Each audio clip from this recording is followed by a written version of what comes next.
Hi there, come on in. You know, hunting seasons are upon us, and me, like a lot of other sportsmen, are scrambling to get ready. One of the first seasons to open up is bear season. The DNR has been doing some really interesting research on bears, going into their dens while they're hibernating, pulling out the cubs.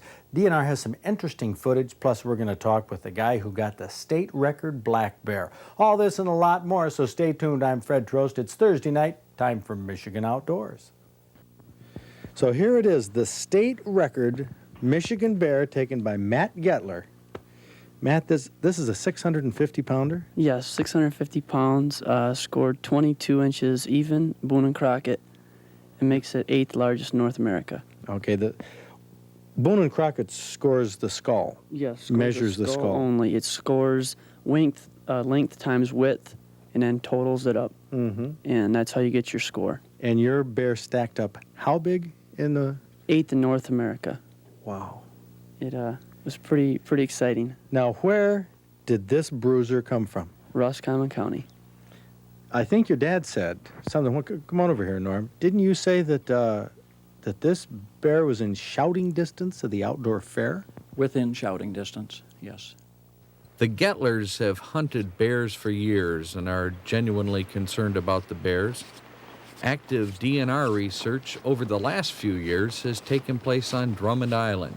That's where bears are radio collared in the summer and studied during the winter at their dens. Researchers like biologist Larry Visser analyze the bears' positions in the den, and then they'll use a poke stick with a tranquilizer to make sure the bear stays sleeping. Now, bears don't technically hibernate, although they do sleep deeply. But a bear awakened in the middle of its midwinter slumber can be a little snarly.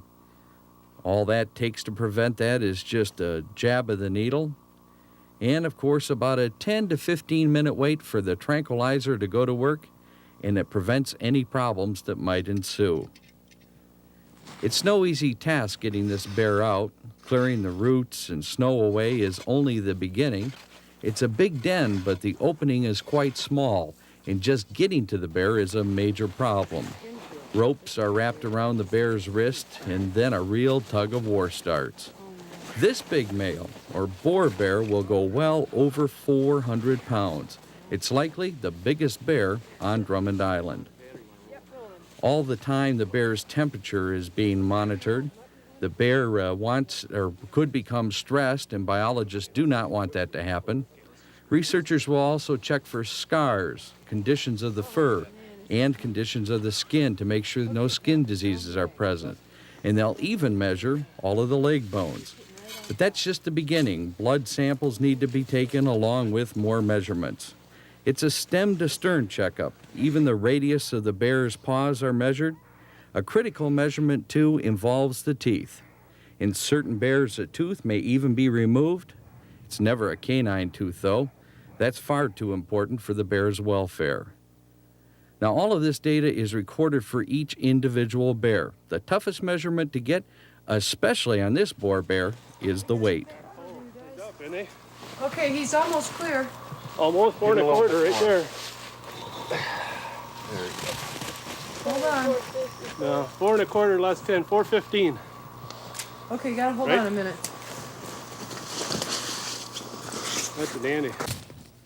The bear is placed back in its den, and about 10 miles away, biologists will begin the search for the den of a sow or female, hopefully with cubs. Now, that's the major point of all of this research, is to develop population indexes on Drummond Island that can be used, well, virtually anywhere else to accurately estimate the populations of other areas. Now, there's a small den. It's located in the lowest part of the swamp, a lot lower than most other dens. There are cubs. They'll need to be kept warm while the female is examined. Now, take a look at those claws. Not too much doubt this youngster will be climbing trees in just a few weeks. Now, as far as research on the cubs goes, well, they're just only observed and weighed. Yep. I'm just gonna bring him right out here. Why? Boy, just hang on there. Just hang on. Looks like a little boy. Okay. Little boy with a big white V.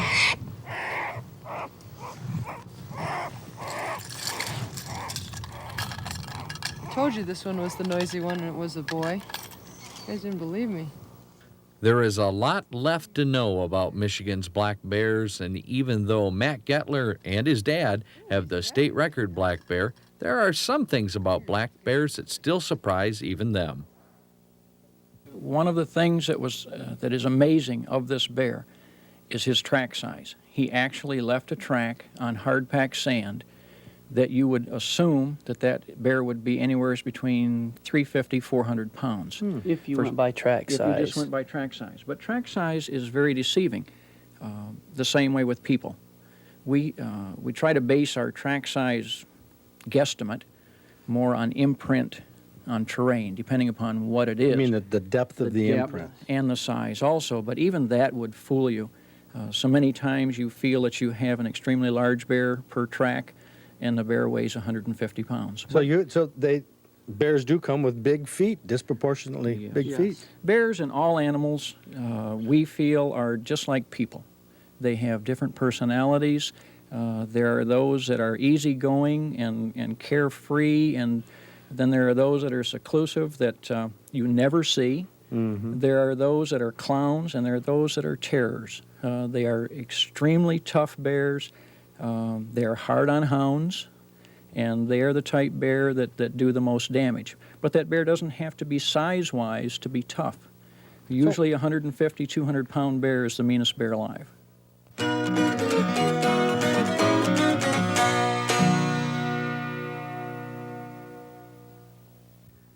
This weekend's salmon story really is written in the wind. All up and down the lakes, you see too much wind. Emil Dean says, although it's very windy, there are fish in the Manistee River. Coho Bob says the water's cooling. Lots of fish, 3 to 4 per trip, but it's really windy and tough to get out. Same report from Adrian. So over here, Dick's favorite sports in Houghton County says, limited acres, not much salmon activity up in Keweenaw Bay. And you know, that's just about the same way with the walleye. Rootseller says rain and high winds are keeping people off Lake Gogebic, not many anglers. Bayshore says just about the same thing, although they're getting 3 to 4 6 to 7 pounders when they can get out. Real Hunting Outlet came across with probably the best report. They say 3 to 4 per trip, 2 to 3 pounds, and that's around Sugar Island up in the river. Harry's Place says it's really windy over there, 1 to 2, averaging somewhere around 3 pounds. As far as panfish go, well, the best report comes from Captain Don Nichols down at South Haven. Says super perch fishing, over 1,000 per trip. They're getting lots of 10 to 12 inchers. That's a fantastic report, as a matter of fact. Plenty of perch, too, over in Saginaw Bay. They're getting bigger ones, according to Gales Bait and Tackle, over around Grindstone City. Ron Reed says bluegills, 15 to 20 per trip, about 9 to 10 inches. Smallmouth bass at Harry's Place, 2 to 3 per trip, 3 to 4 pounds apiece. Those are real nice fish. As far as color reports go, up at Copper Harbor, we've got a report the color is just starting. Some scattered reports through the UP of color starting to turn. Dick's favorite sports says big bears up there. Lots of reports of big bears. Rootseller says bears are hitting the baits heavily. So does Adrian's. Bear season is right around the corner. Starts September 10th in the UP. Hopefully, you'll get out there and get one big enough for our trophy book.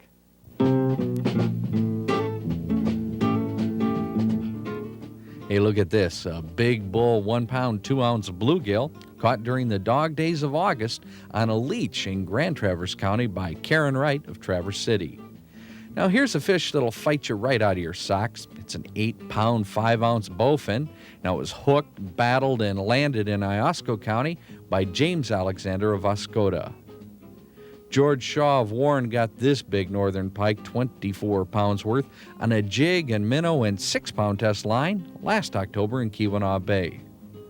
This 28-inch Tittabawassee River walleye tipped the scales at 10 pounds for lucky angler Estevan Salas of Saginaw.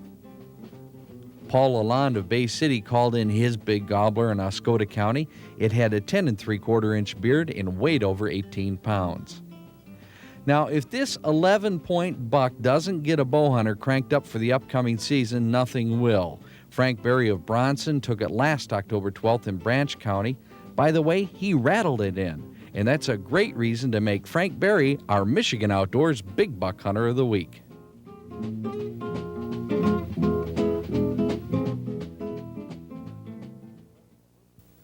Heiner Hertling of West Bloomfield has been commissioned to do the PBS limited edition print this year.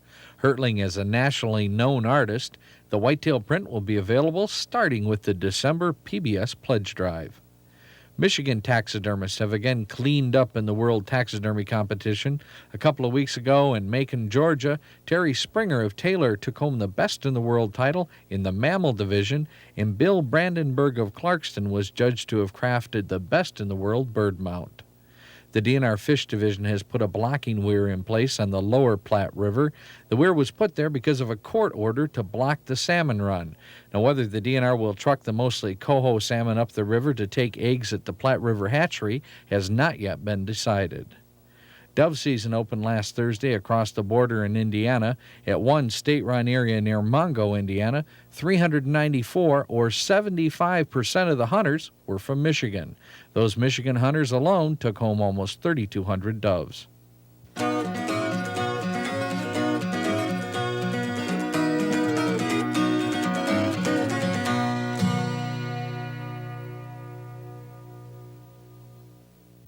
I was in Houston a couple of Sundays ago and picked up the Sunday edition of the Houston Chronicle.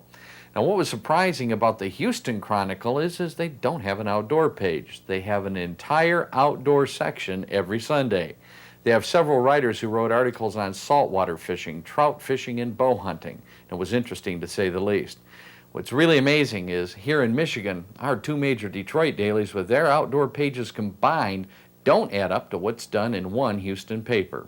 The fact that there isn't enough space devoted to the outdoors in the Free Press or the Detroit News is not the fault of their respected outdoor writers, Tom Opry or Dave Ritchie. It's a management decision.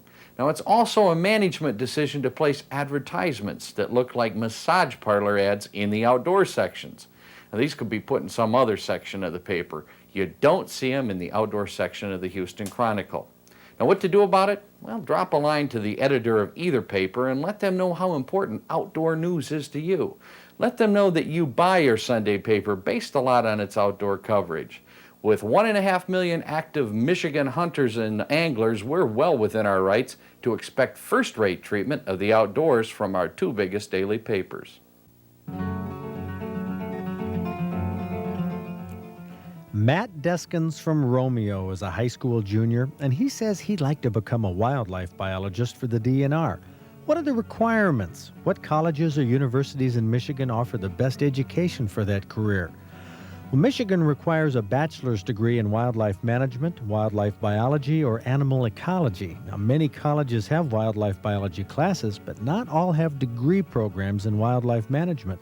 Both Michigan State and Michigan Tech do, so they're good choices for budding wildlife biologists. You'll also have to score well on a civil service exam to be in the running, but fisheries and wildlife jobs aren't easy to come by. Be prepared to take a different job because of a lot of biologists want to work for the DNR.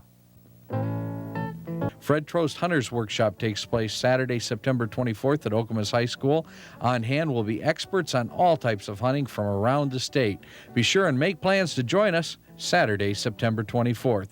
There's free admission to outdoor club members.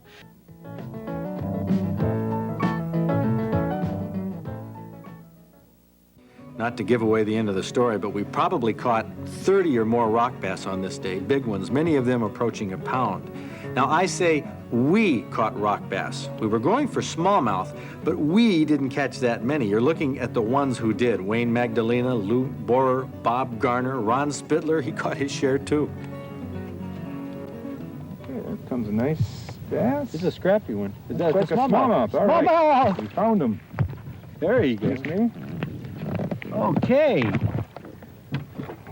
Come on up. Hey, that's a nice one. Nice, healthy, small. Well, I'll be darned. Out here in this more open stuff, Yep. where we found it. I think if we got back out there real quick, we might find his brothers and sisters and maybe a couple grandparents. You ever keep them? Oh, yeah, once in a while.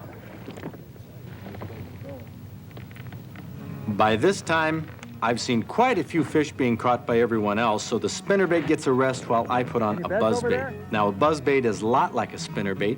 You tie it directly onto the line, no wire leader or snap swivels. My dentist would probably cringe, but this is how I learned to trim my fishing line. Been doing it ever since I was 12 years old. Now my buzzbait is ready for action. The Bill Norman triple-bladed propeller should excite those bass. The spinnerbaits seem to work quite well, mind you, for everybody else. I caught one rock bass within 10 minutes from when we started, but for hours I watched Wayne Magdalena haul in bass and pike and more bass and pike, and Bob Garner evidently had some of Wayne's luck rub off too, and Ron made those spinnerbaits work as well. Hanging up and everything. Smalley? Oh, it sure is. Yes. He knew where every weed was. Yeah. Okay. Yes. Okay. Yes. This is what we were going after: smallmouth bass, a cousin to the bluegill and sunfish, and to the rock bass, but a spectacular fighter. And since I wasn't having any luck with the spinnerbaits like everybody else, I switched to the buzzbait, which is a surface type of spinnerbait. The big hook hangs underneath, it doesn't catch on weeds very often, and the propellers gurgle across the surface. Oftentimes, it attracts bass or pike from below, and they explode and hit the buzzbaits. But not mine. It seemed to be a day for Fred Trost to lay back while Wayne Magdalena seemed to outfish everyone. You know, sometimes it's difficult to figure why one person seems to get all the luck, but there was no mistaking it today. 5 of us were fishing, and for some reason, Wayne was catching 3, maybe 4 times as many fish as everyone else.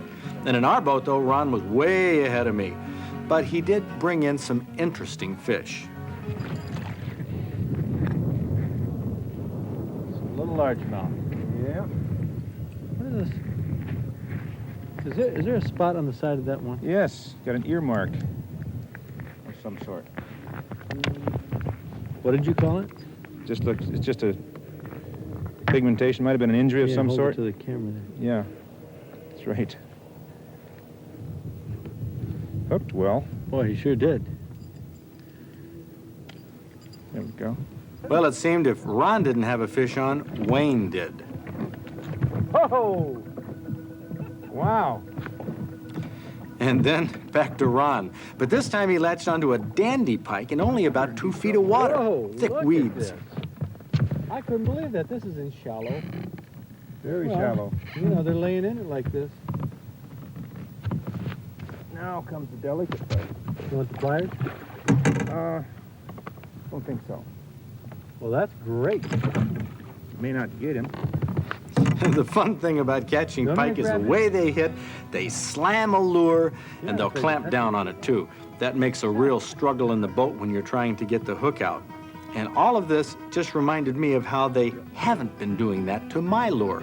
Not my spinnerbaits, not my buzzbaits, so it's time again to switch.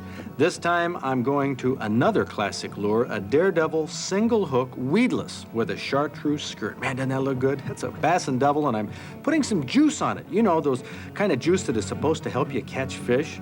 Now, don't jump to conclusions, though.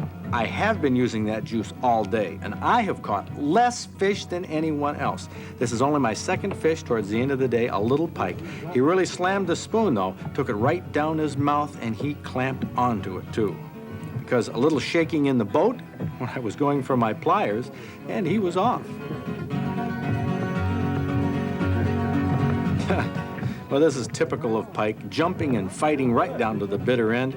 But unfortunately, this one was too small. Didn't even measure him, but he was on the small side, so he goes back. My score, 2 fish. I've changed lures a number of times. Nothing against Ron, but why not change boats? And who caught the fish when I fished with Wayne? No surprise.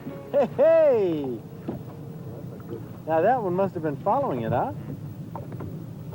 Hey, that's great. That's great. Once again, it's Wayne Magdalena. What is it about this man? The magic touch today. He owns a sports shop, Kelly's Sports Shop in Pontiac. He stocks nearly every lure in the book, but he usually uses spinnerbaits. They're his favorites, so there's no secret there. But Wayne has fished Lake St. Clair all his life, and he says that gives him an edge. Not only because he knows the lake and knows the fish and the fishing, but he has confidence. He expects to catch fish, and I'll be darned, he sure did.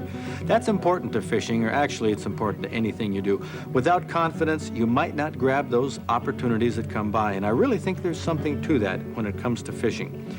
But don't underestimate the power of luck.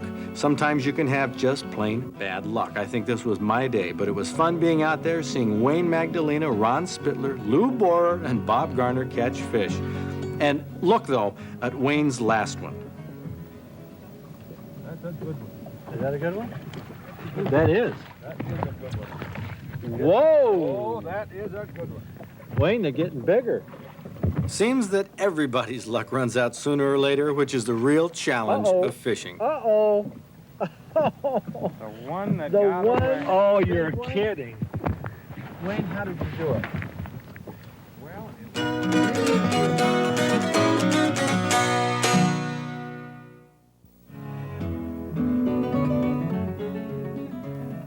By the time it's a month old, a whitetail fawn is capable of covering a lot of ground and getting lost. How do does keep track of their wandering fawns? Well, deer have a gland between their hooves that secretes a waxy scent. The scent is specific to each family, so a doe can follow her own fawn scent.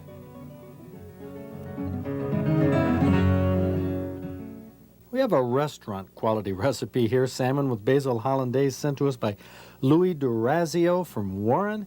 Kathy Beitler, don't you think this is one of the top It's elegant. elegant recipes that we've had? Your lemon juice and paprika, salt and pepper, and of course basil, and some eggs for the Hollandaise sauce. And look at the excellent fillets. They're pink and just as fresh as can be. And just gonna salt and pepper the fillets, and you have to pre-cook these, and you can put them in the oven, and you can put some paprika on them, basically for color. Paprika doesn't have much flavor whatsoever. Well, with that dose that you put on there, it sure will. So you're just a normal. Dots of butter and put them in the oven. Is that baked or broiled? Actually, it isn't either. It's more baked than broiled. And the Hollandaise sauce is a whole stick of butter, and you do need a double boiler because you don't want the bottom of the pan to get hot. You still need a double boiler, don't you? Is that an Yes. improvised double boiler? It is. It works. It did the trick. And a little bit of lemon juice. And it'll thicken on its own. And the hardest part of making Hollandaise sauce is separating the eggs. And you're going to cook your basil in a little bit of hot water. And just go ahead and pour that right in with a mixture. And it'll thicken on its own. Just keep it stirring. And that's the best point I can give to that. That's all there is? Yeah. I wonder how Garner will like it. I tell you this. That's what makes it. Oh, I love the egg flavor in it. Just a little hint of lemon. Funny how we carry the whole conversation and Bob doesn't even. Hey, I'm gonna eat. I'm gonna eat. I'll tell you. Let us know how great and wonderful it is, and he's going to show everybody. I don't know all the spices that are in this, okay? But it tastes very spicy. Now I don't mean hot. I mean it just really adds something to the flavor of the fish. I think Spicy is not the word. Lemon. There's just a tang of lemon. Herbs or something, or it does. Basil. It has lemon. And the basil and the And the Hollandaise egg? sauce. Okay, Yep. Oh, God, I flavor love it. enhancer. Okay, There you go. buy into that one because this is very, very good salmon. This may be, other than the boiled or the cream cheese fish roll-ups, this may Or be. about 10 or 20 others. Well, no, this is a different way to eat salmon, and it is a very good way to eat salmon. Super way to eat salmon. Would you like a copy of each of the mouth-watering recipes we feature during September and October? They're in the Outdoor Digest magazine, along with the mailbag and quiz questions and answers. Find out about the Outdoors Club events we have coming up, what's new at the museum, and how to qualify for a Stroh's Award so you can appear in the trophy book, and a variety of articles on hunting, fishing, and shooting geared towards the fall. Now, you don't have to be a handicapper to learn how to be safer and more comfortable outdoors in the Outdoors Forever section.